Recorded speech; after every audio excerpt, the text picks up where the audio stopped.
Bueno, el último tema del curso se titula Modelos multiescala y en particular vamos a ver algo que se llaman modelos suaves a trozos.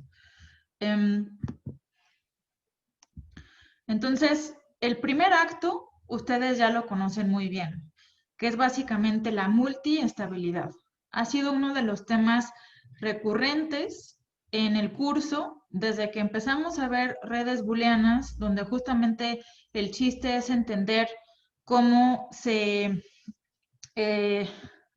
cómo se fragmenta el espacio fenotípico entre diferentes atractores y lo volvimos a ver en sistemas continuos, en modelos con ecuaciones diferenciales. De hecho, lo acabamos de ver hace un par de minutos, ¿no? Entonces, justamente estos diagramas de bifurcaciones donde pues, tenemos una región biestable. Entonces, pues nada más para recordar lo que vemos o una de las cuestiones clave es ver los fenotipos como atractores. Entonces, si tenemos una red regulatoria compleja, pues básicamente vamos a tener que el espacio fenotípico se fragmenta en una cantidad finita de puntos de equilibrio estables que corresponden a los fenotipos. Este ejemplo, de hecho, es de un sistema booleano, entonces, pues bueno, es algo que hemos estado viendo recurrentemente en este curso. También lo vimos en sistemas continuos, justo acabamos de ver una vez más un diagrama de bifurcaciones de este tipo y lo que quiero enfatizar en este momento es que estos comportamientos son comportamientos del tipo umbral. Entonces tenemos estos dos puntos de bifurcación que ya comentamos hasta el hartazgo casi, y un cambio abrupto en el sistema cuando la entrada o el parámetro de entrada alcanza estos valores, ¿no? Entonces, acuérdense que no pasa nada y de pronto, pum, aquí pasa todo. Cuando pasa todo, sigue pasando todo hasta que de pronto ya no vuelve a pasar absolutamente nada. Entonces, para el tema de ahora, este comportamiento de tipo umbral es súper importante porque en realidad nos divide a nuestro espacio de estados en dos modos de operación, ¿no? Modo de operación cuando el sistema está apagado o bien cuando el sistema está prendido y esto como dependencia de justamente un estímulo de entrada. Ahora, ¿qué es lo que vamos a aumentar aquí en cuestión de niveles de complejidad? Hasta ahora, ustedes podían elegir este parámetro de bifurcación o parámetro de entrada de manera arbitraria.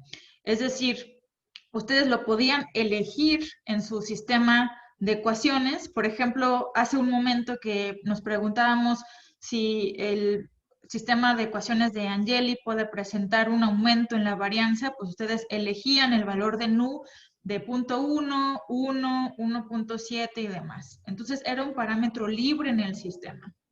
Pero ahora asuman que este parámetro mismo también cambia de manera dinámica y de hecho cambia de manera dinámica en función de la variable de respuesta estacionaria. Entonces, eso es lo que vamos a ver ahorita. Entonces, pues ya hemos visto justamente este comportamiento del tipo umbral, tanto en cuestiones de valores de parámetros, como también de estos que se llaman separatrices, ¿no? Hemos visto también que este tipo de sistemas biestables son comunes en muchos sistemas biológicos, en particular en respuesta inmune, pero también en ecosistemas, como lo hemos visto en estos artículos de Schaeffer que revisamos. Bueno, revisamos solamente uno, pero él tiene bastantes. Entonces, la respuesta inmune ante estímulos ambientales se caracteriza también por este tipo de respuestas todo o nada. Ya vimos que también cuando lo observamos, ¿sí? Cuando podemos observar esta presencia de histéresis, normalmente lo que vemos a nivel poblacional son distribuciones bimodales, que es, por ejemplo, una de las cosas que podrían ustedes analizar con su algoritmo de Gillespie que acabamos de observar. Y pues básicamente, o sea, en resumen, lo que sucede es que hay una fragmentación del espacio de fenotipos, ¿no? Entonces,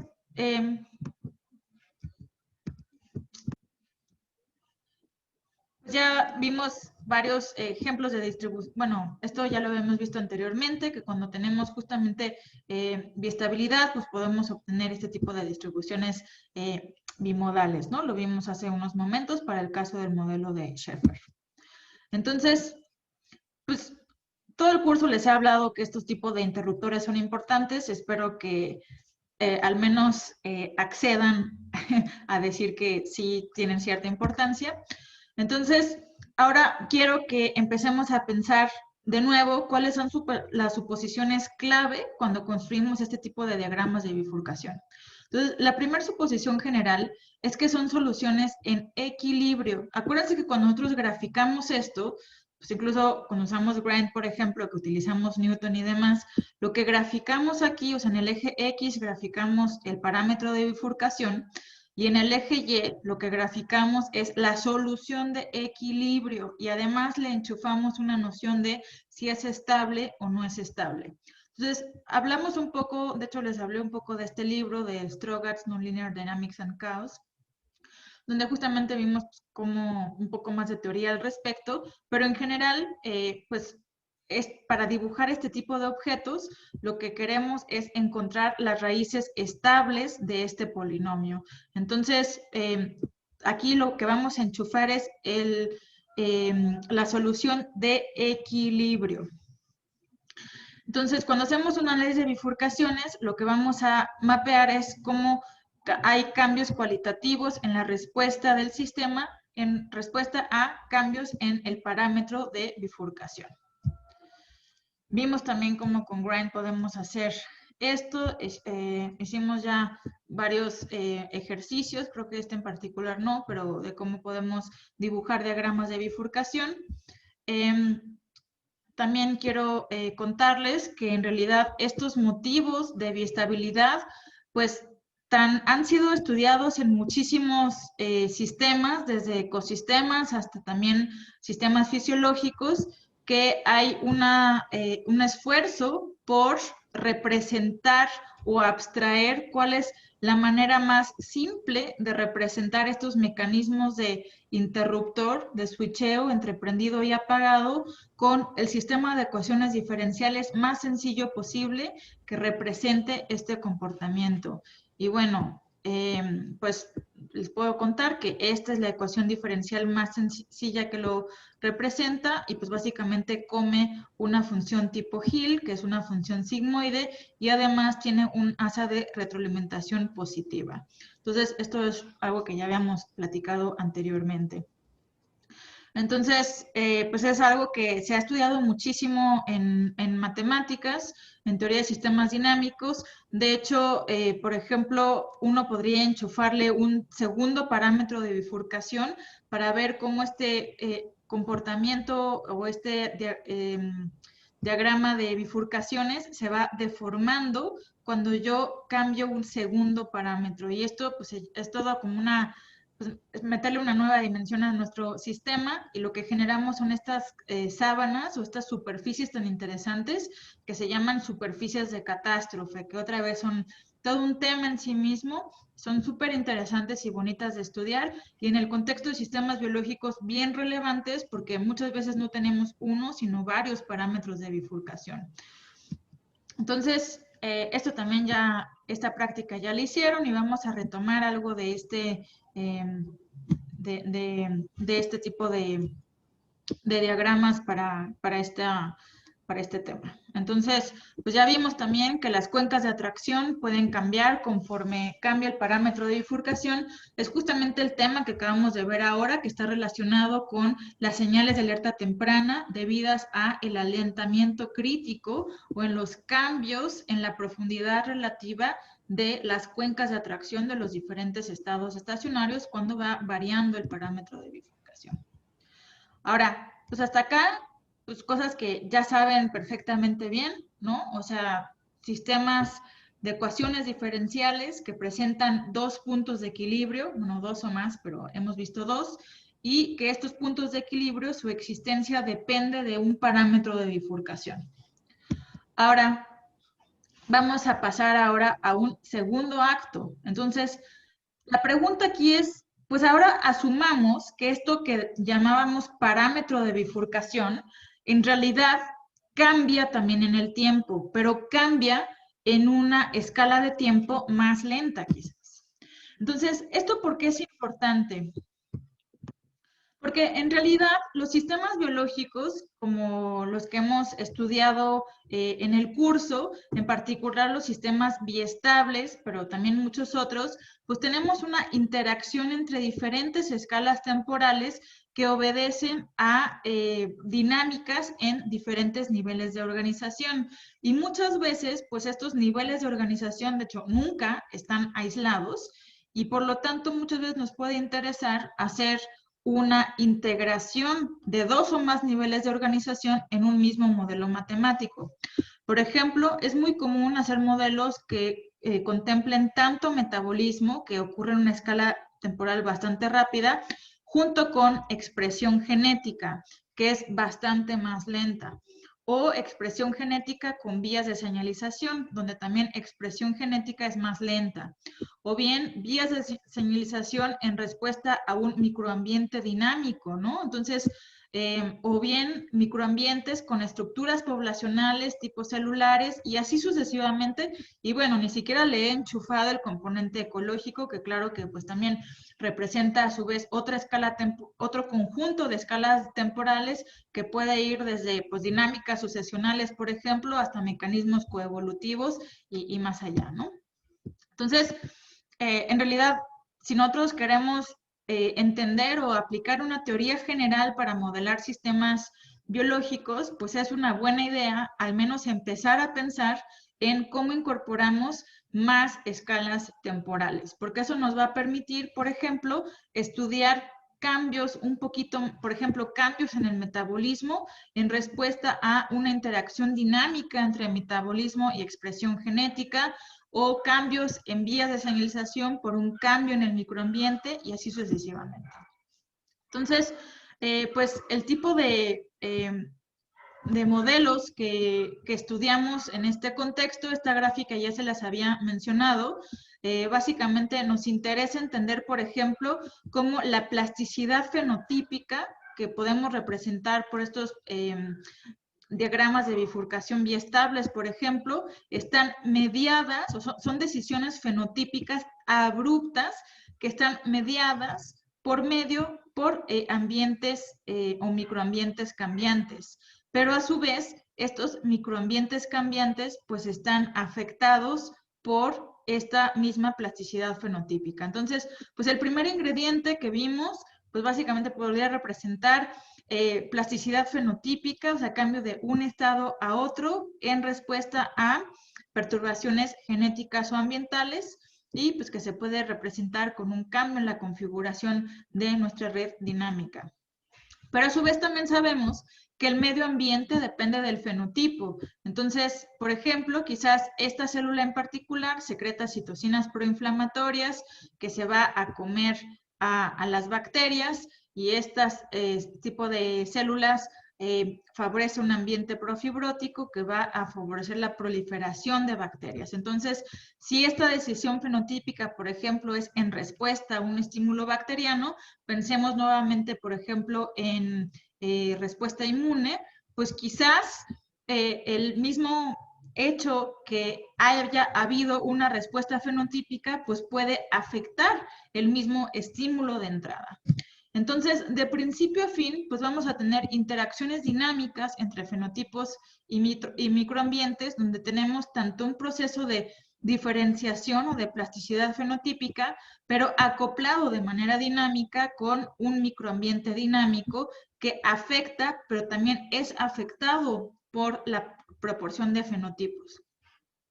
Entonces, pues el reto, digamos, un reto es describir, no nada más describir, sino también explicar y predecir de dónde salen fenotipos más a nivel fisiológico sanos o patológicos que se caracterizan no nada más por proporciones fenotípicas a nivel celular, sino también, por ejemplo, por cambios en el microambiente. Y de hecho esto pues sucede en el tiempo, o sea, sucede en una escala temporal relativamente lenta. Entonces, la relevancia clínica de esto, y bueno, también en el contexto ecológico, pues es claro, pero este tipo de marcos sirven mucho para entender o para estudiar progresión de enfermedades, que básicamente son el resultado de interacciones dinámicas entre fenotipos y microambientes, ¿no? Entonces, por ejemplo, un ambiente tumoral, como lo que estudia Hugo, que nos ha contado Hugo en clase, pues tenemos pues no nada más el tumor, sino que el tumor también puede reclutar ciertos estímulos inflamatorios que pueden presentarse en forma de pues, cierta proporción de macrófagos, por ejemplo, que a su vez van a modificar o incidir sobre el comportamiento del tumor, que a su vez van a modificar este ambiente inflamatorio y así sucesivamente, y esto pues puede llevar a alterar la trayectoria dinámica de nuestro sistema. Entonces, para entender estos brincos de fenotipos, pero a nivel más global, como consecuencia de cambios en el microambiente, pues es importante entender o estudiar este tipo de modelos multiescala, donde justamente podemos ver este proceso de progresión de enfermedades como un proceso dinámico, que queremos entender y sobre todo entender para prevenir, o sea, queremos prevenir que las personas se enfermen de manera muy severa, queremos detectarlos de manera temprana y pues también en el caso de ecosistemas, pues queremos prevenir la extinción de especies, ¿no? O sea, queremos prevenir la reconfiguración a pastizales, ¿no? ¿Cómo se llama? Bosque de niebla y ese tipo de cosas.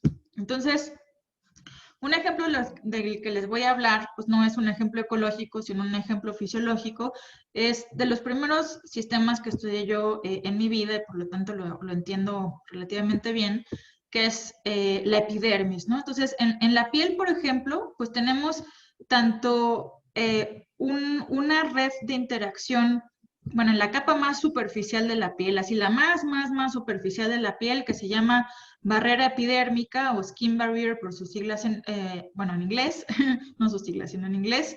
Entonces, esta barrera epidérmica, pues básicamente lo que hace es impedir el paso de patógenos, por ejemplo, pero una vez que los patógenos logran pasar a capas más viables de la piel, se llaman capas, bueno, la última capa viable de la piel se llama capa granular. La capa epidérmica son células muertas, entonces estas células no tienen capacidad de respuesta y además están envueltas en un abrigo lipídico, digamos. Entonces, pues no escuchan nada, por decirlo de alguna manera, y aunque escucharan, pues están muertas, no pueden responder. Entonces, pero una vez que los patógenos penetran a capas más profundas de la piel, pues básicamente pueden activar vías de, redes de interacción entre proteasas. Y estas proteasas pueden hacer varias cosas. Una de las cosas que pueden hacer es, pues pueden despertar respuestas inmunoasinatas por medio de un receptor que se llama PAR2, el receptor activado por proteasas, y este receptor, pues por ejemplo, puede afectar, por medio de inducir la secreción de péptidos antimicrobianos o inducir fagocitosis, pues va a contrarrestar este estímulo que entró. Entonces, lo represento acá, entra el estímulo y eventualmente activa este receptor va a pues darle en la torre al estímulo, ¿no? Pero no es lo único que va a suceder, van a suceder otras cosas más. Estas proteasas, una vez que se activan, van a degradar la barrera epidérmica por medio de comerse estas uniones intracelulares que se llaman corneodesmosomas, y cuando esto sucede, pues se va a perder, se va a degradar la barrera, entonces pues le va a dar en la torre a la barrera, y una barrera débil pues va a dejar que entren más patógenos.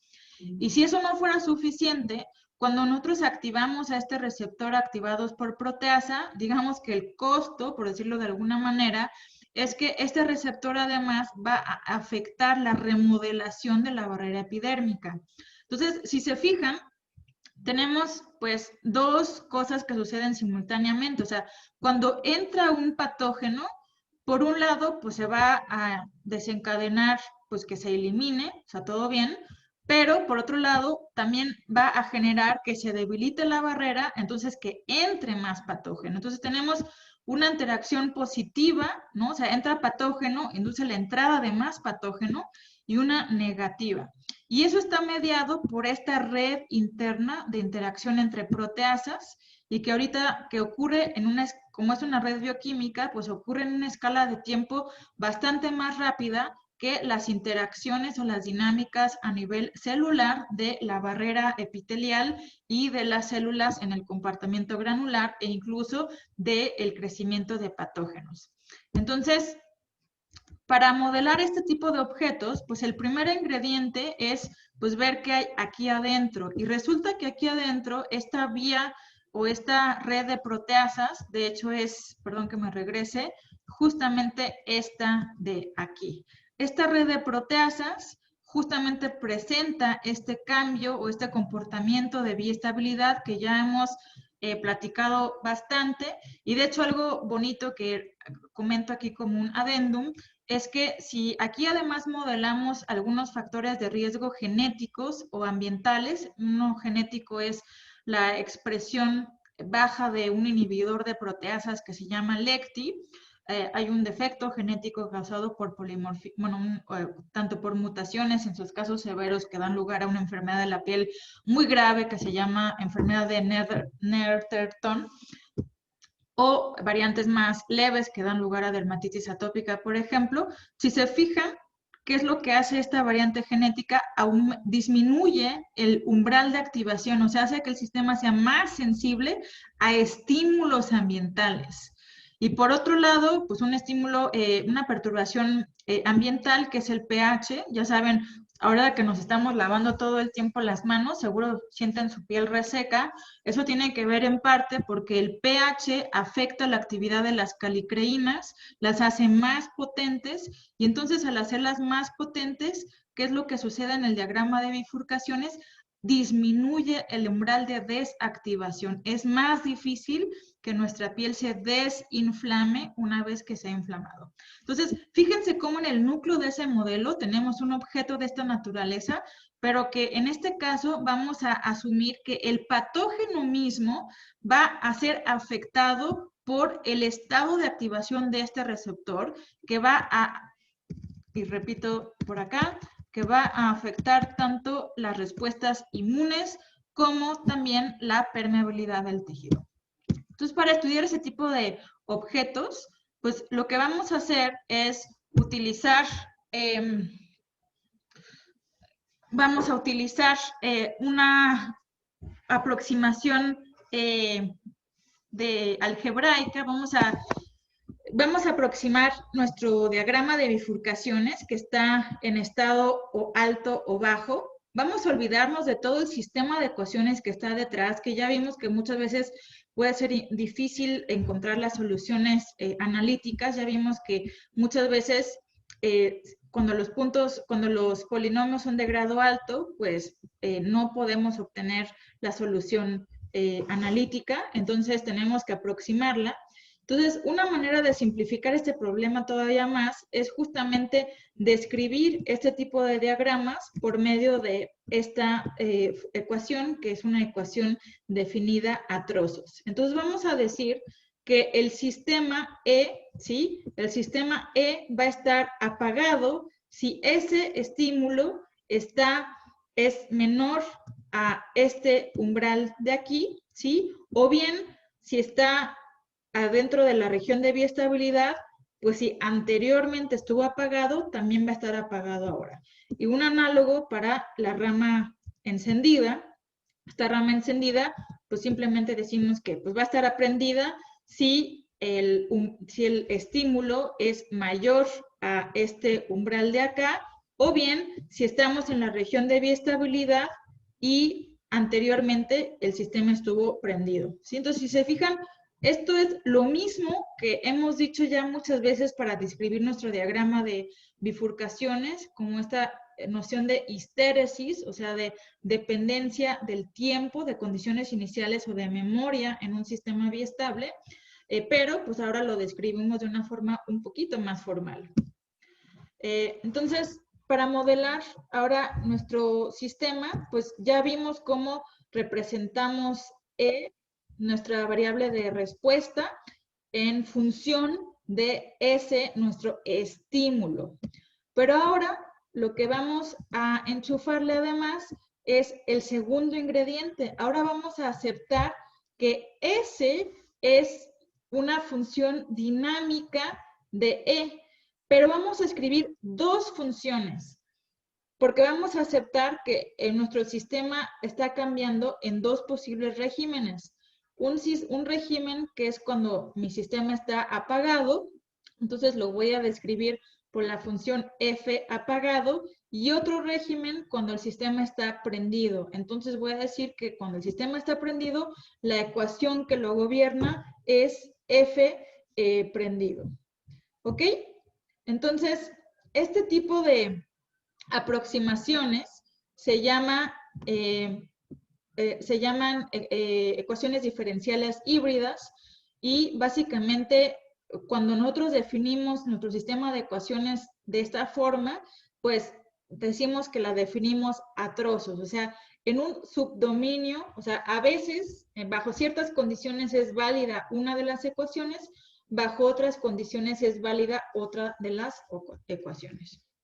Entonces, pues ya que tenemos esos dos ingredientes, pues ahora lo vamos a enchufar, ¿no? Entonces tenemos el primer ingrediente que ya habíamos descrito, que es una descripción fenomenológica de este diagrama de bifurcaciones biestable, como ya lo describí, y por otro lado, una expresión explícitamente dinámica del estímulo, o sea, del microambiente cambiante, que puede estar en dos regímenes, F apagado o F prendido, que es una función que depende del valor de E, y el valor de E a su vez depende del valor de S, y en realidad lo único que nos tenemos que fijar es si S alcanza o no cierto umbral.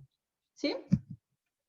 Entonces, esto nos da lugar a esto que se llama modelos multiescala, donde acoplamos cambios fenotípicos rápidos con adaptaciones microambientales lentas. Entonces, ahora uno de los ejercicios que está en su carpeta está ya resuelto, y ahora se los voy a mostrar en un momento, es justamente analizar el mismo sistema que les acabo de contar, este de aquí, en su representación 2. Esta es la primera versión del modelo. Este dibujo que está quizás un poco más bonito, espero, es la segunda versión, pero es el mismo sistema. Entonces tenemos patógenos que se infiltran, activan una respuesta inmune. Esta respuesta inmune se ve reflejada en el interruptor de R, ¿sí? R, respuesta inmune, y también una activación de calicreínas, que a su vez va a afectar respuestas inmunes, secreción de péptidos antimicrobianos que van a matar a patógenos, y por otro lado, debilitar a la barrera, que a su vez va a hacer que entren más patógenos. Entonces, vamos a hacer algo. Les puse este ejercicio en su carpeta, pero lo vamos a ver aquí directamente. Entonces, este sistema de piel se puede describir por este sistema de ecuaciones diferenciales híbridas. Entonces, esta primera parte describe la dinámica de P patógenos y de B barrera. Entonces, es un conjunto de ecuaciones como que ustedes ya conocen bastante bien, me parece, espero, ¿no? Entonces, P, pues básicamente tiene su tasa de infiltración, su muerte por péptidos antimicrobianos y su muerte natural, y luego B, pues tiene una tasa de recuperación y luego una tasa de degradación por proteasas. Pero lo que es interesante aquí es que además de tener nuestras variables continuas, B y P, porque es un sistema de ecuaciones diferenciales que por lo tanto está acoplado, tenemos además otras dos variables que son R y K. R y K, R representado aquí y acá, respuesta inmune, y K, las calicreínas, estas proteasas que degradan la barrera, pues lo vamos a representar por medio de esta esta ecuación definida a trozos, donde vamos a decir cuál es el valor de R y K dependiendo de los valores de P. Pero fíjense que P es una variable. Entonces, lo primero que hacemos para resolver este tipo de objetos es algo que se llama análisis de puntos focales. Entonces, este análisis se refiere a buscar, bueno, los puntos focales. Empecemos por partes. Entonces, si nos fijamos por lo pronto nada más a esta parte de nuestro sistema de ecuaciones, que básicamente en el ejemplo corresponde a esta parte de acá, en realidad podemos asumir que nuestras variables rápidas, o sea, R o K, van a estar en un valor o en otro valor, ¿sí? Voy a utilizar, bueno, en esta noción más abstracta, ¿sí? O sea, vamos a enchufarle, vamos a utilizar un sistema de ecuaciones si bueno, si el parámetro de respuesta rápida está bajo, u otro sistema de ecuaciones cuando está alto. Entonces, ¿eso qué significa? Que lo primero que voy a hacer es decir, bueno, voy a analizar dos versiones de este sistema de ecuaciones. Versión 1, asumo que el sistema está apagado. Entonces, cuando el sistema está apagado, R es igual a 0 y K es igual a 0. Entonces, este término se vuelve 0, este término se vuelve simplemente KB por 1 menos B, y este término se vuelve 0. Se vuelve un sistema muy, muy sencillo, del cual podría yo incluso, si tuviéramos ahora un poco más de tiempo, les pediría que saquen lápiz y papel y me digan cuál es el punto de equilibrio de ese sistema o de ese subsistema cuando R y K son 0. Ese punto de equilibrio, como es un punto de equilibrio local y solamente válido para cuando asumimos que R y K están apagados, se llama punto focal. O sea, es como un punto de equilibrio, pero se llama punto focal porque solamente es válido para uno de los dos subsistemas. Falta demostrar si ese punto focal es un punto de equilibrio, como vamos a ver en un momento. Entonces, ya que sacamos nuestro primer punto focal, asumiendo que R y K están apagados, el segundo paso, pues obviamente es, pues ahora checar qué sucede cuando R y K están prendidos. Entonces, cuando R y K están prendidos, pues básicamente le enchufo aquí una constante o bien una función, dependiendo de cómo haya hecho yo mi mapa o mi descripción del diagrama de bifurcaciones.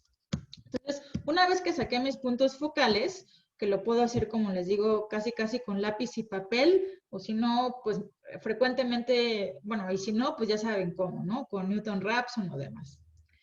Entonces, una vez que ya saqué mis puntos de equilibrio, lo único que me tengo que preguntar, lo único es, ¿estos puntos de equilibrio van a estar contenidos en el subdominio en el que son válidos, sí o no? Acuérdense, para entender esto, que yo había dicho que, por ejemplo, E de T está apagado, o sea, el sistema está apagado si S, el estímulo, empieza con el sistema apagado y nunca sobrepasa este umbral, ¿correcto? Entonces, lo primero que me tengo que fijar es, si yo empiezo en una condición inicial con el sistema apagado, o sea, una estrella azul, ¿el sistema va a permanecer apagado o se va a prender? Dicho de otra manera, el punto de equilibrio en la dimensión del parámetro de bifurcación dinámico es más chico o igual a el parámetro umbral, sí o no. Es decir, se queda contenido en esta región de valores del estímulo, sí o no. Si sí, pues fantástico, ¿no? Y luego nos tenemos que preguntar, pues cuando el sistema está prendido, ¿sí? Si yo empiezo en unas condiciones iniciales aquí arriba, otra vez la pregunta es, ¿se va a quedar aquí arriba, sí o no? Y esa pregunta se responde preguntándonos si el punto focal es mayor o igual a este segundo umbral. Si es mayor, pues se queda aquí arriba. Si es menor, va a salir de ese subdominio. Entonces, con esas consideraciones, vamos a tener 4 comportamientos cualitativos posibles. El primero es, pues digamos que homeostasis, ¿no? El sistema al final se apaga completamente. Si yo empiezo apagado, me quedo apagado. Si empiezo prendido, me apago. Entonces, la convergencia global de los puntos del sistema es al punto focal apagado y por lo tanto, en este caso, este punto focal es un equilibrio del sistema. El segundo caso es lo contrario. Si yo empiezo prendido, me quedo prendido. Si empiezo apagado, me prendo. Entonces, en este caso, el punto focal del sistema prendido es un atractor del sistema, es un punto de equilibrio. Y luego tenemos otros 2 casos en donde si empiezo apagado, me quedo apagado, si empiezo prendido, me quedo prendido. Esto da lugar a un tipo de biestabilidad y finalmente podemos obtener oscilaciones en donde si empiezo apagado, se prende el sistema, si empieza prendido, se apaga. Entonces, pues esto va a generar que todo el tiempo esté dando vueltas entre prendido y apagado. Y si se fijan, este tipo de mapeo a estados cualitativos, pues es realmente sencillo, porque lo único que tenemos que hacer es resolver una ecuación algebraica, o sea, está fácil hacer esto. Entonces, en realidad, después lo que podemos hacer es preguntarnos, ir un paso más allá y preguntarnos lo que siempre preguntamos cuando trabajamos con modelos continuos, que es, pues, ¿cuál es el mapa entre parámetros y comportamientos cualitativos? Es decir, si yo cambio los parámetros de bifurcación de mi sistema híbrido, ¿puedo obtener estos 4 comportamientos cualitativos? Sí y no, y si sí, ¿en qué regiones? Para responder esa pregunta, que bueno, la respuesta es sí se puede, para este problema en particular específicamente, pero en general también, lo que se tiene que hacer desde un punto de vista matemático es identificar estas regiones de bifurcación que se llaman bifurcaciones de tipo boundary equilibrium. Lo digo en inglés porque no sé bien cuál es la traducción al español, pero básicamente estas bifurcaciones son fáciles de detectar, porque lo único que tenemos que preguntarnos es ¿para qué valores de parámetros nuestros puntos focales van a caer exactamente sobre los umbrales? Porque si se fijan, la decisión entre diferentes puntos, entre diferentes comportamientos, depende de la posición de mis puntos focales, si están a la derecha o a la izquierda de estos umbrales. Entonces, para encontrar dónde se quiebra o donde hay una transición hacia un nuevo comportamiento, lo único que debo ver es para qué valor me encuentro en qué tipo de, en los umbrales. Entonces, este tipo de análisis se puede, les puse en su carpeta un código para simularlo. Entonces, pues, está en MATLAB, disculpen, pero bueno, el código se llama, genera un diagrama de bifurcaciones de dimensiones de un sistema híbrido, y entonces, pues lo que le tenemos que dar aquí de comer son los parámetros nominales de nuestro sistema de ecuaciones, y posteriormente vamos a barrer los 2 parámetros de bifurcación con los que vamos a trabajar. En este caso, yo elijo estos 2 parámetros en particular porque son los parámetros que corresponden a los factores genéticos de riesgo para enfermedades de la piel, en particular dermatitis atópica. Pero bueno, en general se podrían elegir otros, ¿no? Entonces, pero por eso elegimos esos en concreto.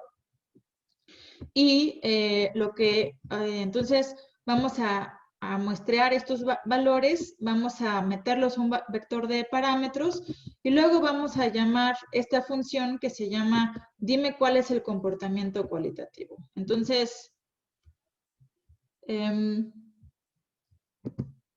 vamos a... entonces, perdón, está aquí abajo. Entonces, sí, aquí está. Entonces, esta función de determina cuál es el comportamiento cualitativo, pues básicamente lo primero que va a hacer es sacar los estados estables que se pueden obtener de manera analítica y dependiendo de si esos estados o puntos focales son mayores o menores a estos umbrales, pues va a decidir cuál es el comportamiento, ¿no? Entonces, pues es exactamente lo que les acabo de describir, pero esta vez dicho de una manera computacional, con desigualdades. Y de hecho, pues, los puntos de equilibrio analíticos también están aquí abajo, se pueden obtener de una forma relativamente sencilla.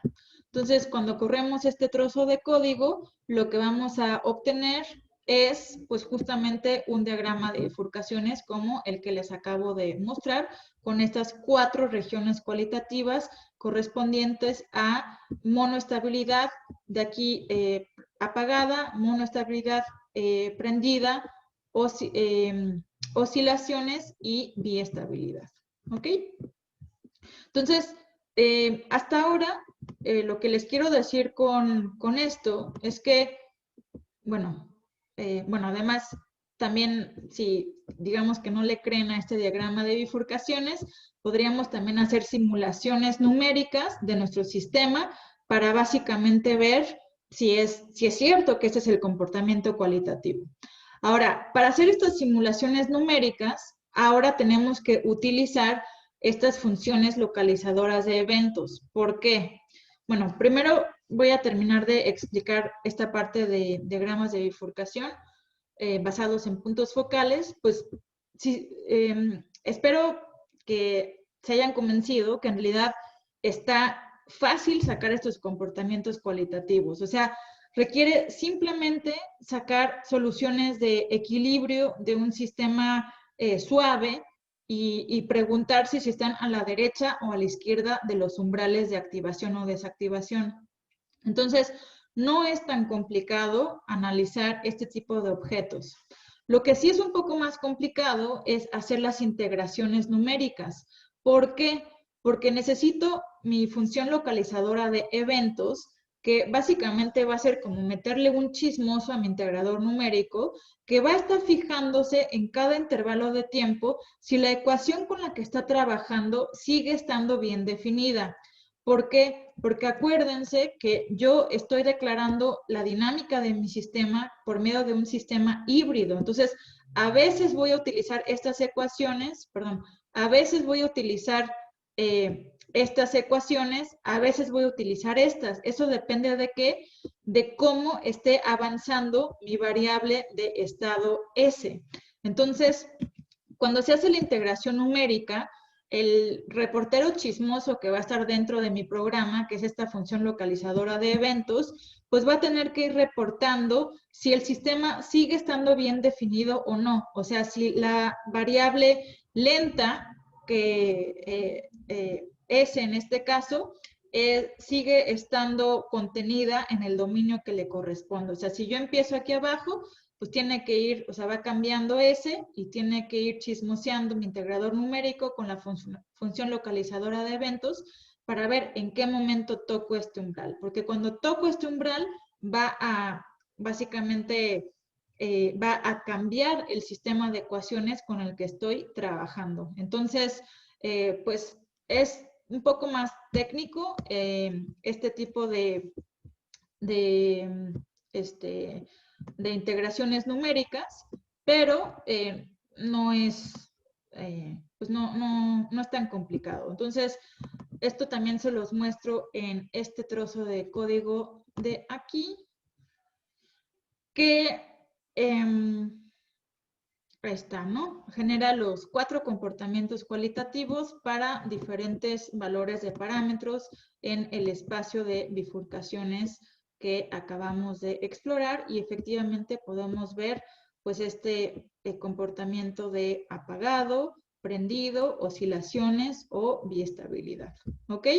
Entonces, ¿cómo funciona esto? Pues bueno, básicamente, bueno, todo esto hasta acá es puras cuestiones estéticas, pero básicamente esto va a utilizar este trozo de código escrito por mí, que se llama, bueno, integra el modelo híbrido completo. Y ahorita vamos a ver,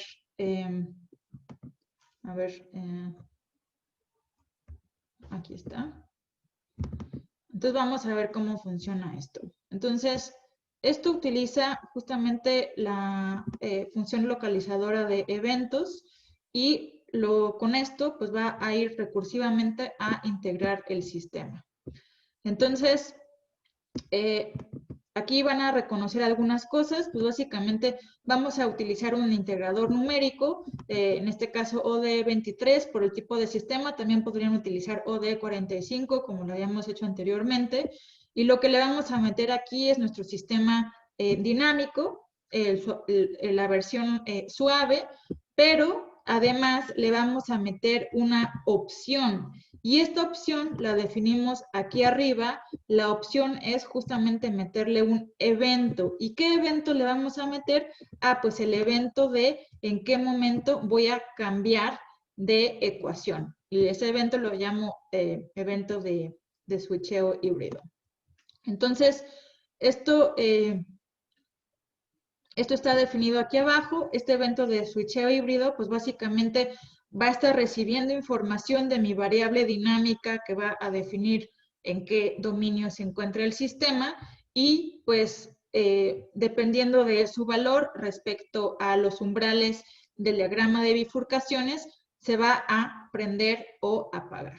Y una vez que se prende o apaga, pues básicamente se actualizan la parte del sistema de ecuaciones que corresponde a las variables R y K, que son las variables híbridas en el sistema, y pues va a actualizar el sistema de ecuaciones con el que voy integrando. Entonces, si se acuerdan, esto pues, quizás es un poco más técnico de lo que habíamos hablado anteriormente, pero es para mostrarles, uno, pues que no es magia cómo se integran estas cosas, dos, que pues sí es un poco más complicado con sistema suavecito, pero tres, que pues existen técnicas computacionales como estas funciones localizadoras de eventos que ya habíamos visto anteriormente, que pueden funcionar muy bien para abordar este tipo de problemas.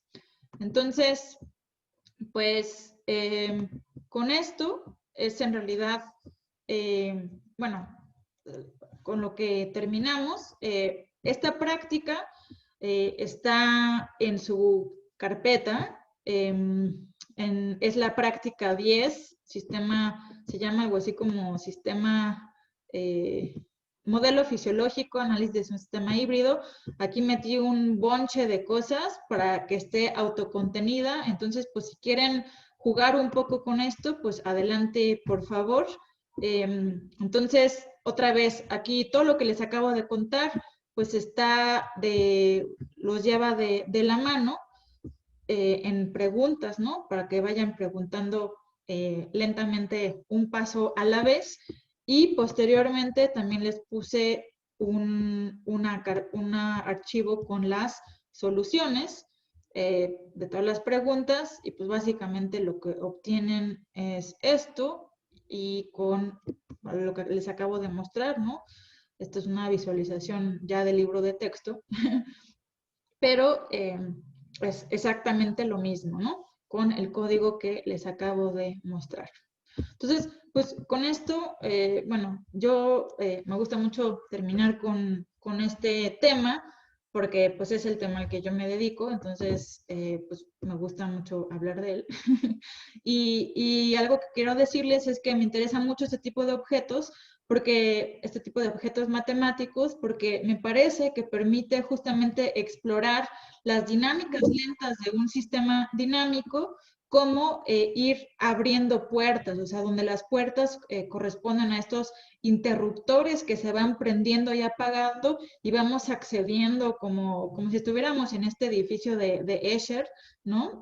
Vamos accediendo puertas donde pues cada vez es más difícil regresar, ¿no? Entonces, como para describir estas trayectorias tanto evolutivas como también patológicas, pero también de desarrollo, ¿no? De ontogenia, pues podemos, entre otros formalismos, describirlos con este tipo de sistemas. Entonces, algo también interesante es que muchas veces memoria, podemos incluso meterle una tercera escala temporal a nuestro sistema, metiéndole un integrador explícito que básicamente puede representarse por una variable que vaya decayendo de manera muy lenta y que pueda servir como input a nuestro sistema. Entonces, pues con esto terminamos la clase. Los temas, pues logramos derrapando, pero logramos cubrirlos todos. Voy a dejar de grabar y